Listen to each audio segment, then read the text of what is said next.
On offre un service de traitement interne en dépendance pour les adolescents de 12 à 18. J'ai connu à travers mes années au Havre du Fjord beaucoup d'histoires, de belles histoires, des jeunes qui arrivent ici en difficulté, en grande difficulté, puis qui ressortent avec des projets de vie, puis c'est toujours agréable. Donc, en fait, pour avoir accès à nos services, il y a différentes modalités. Bien sûr, il y a le courriel. On peut aussi nous téléphoner au 88 548 0071, le poste 220, ou encore passer via notre site Internet. Il y a un petit accès où tu peux faire une évaluation ou faire une demande, en fait.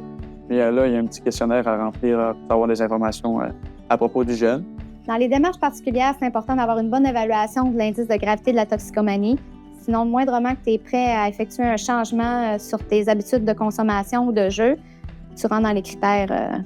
Donc, les principaux services qu'on offre là, aux jeunes de 12 à 18 ans, c'est beaucoup axé au niveau de l'information de c'est quoi la substance, c'est quoi l'effet, puis c'est quoi les impacts dans la vie que cette substance-là peut amener. Il faut être conscient que traiter la dépendance, c'est que ça nous amène à utiliser différentes modalités.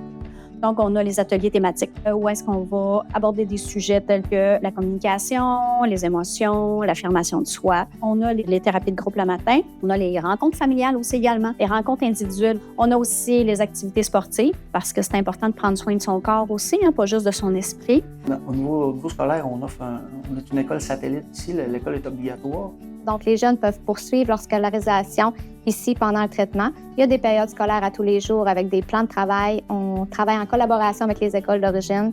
On a des professeurs qui sont disponibles aussi ici selon chaque période. Donc, on a un professeur de maths, on a un professeur d'anglais, on a un professeur aussi de français. Donc, les jeunes ne sont vraiment pas laissés à eux-mêmes. Quand les gens viennent ici, autant les parents, les jeunes sont en sécurité puis sont en bonne main. Chaque intervenant a sa couleur. On a une grande équipe, là, en fait.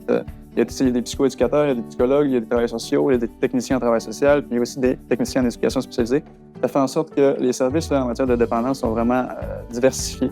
Une jeune avec 3 cellules, différentes étapes de vie. Puis les 3 ont été bénéfiques. Ça a fait un cheminement payant. Puis quand elle vient de nous voir, on est content. C'est une jeune qui a maturé, qui a grandi. Puis j'ai vu rapidement ce que la thérapie peut faire quand le jeune s'investit. Je pense qu'avec notre diversité, bien, on fait notre force, puis on fait qu'au final, les jeunes sont plus outillés, confiants. N'hésite surtout pas à demander de l'aide. C'est important. Parfois, ça a l'air pire quand on est là-dedans et qu'on n'a pas personne autour. Finalement, quand on tend la main, l'espoir a tendance à augmenter. Il y a des solutions aussi. Quand on est trop collé sur l'arbre, des fois, on ne voit pas la forêt.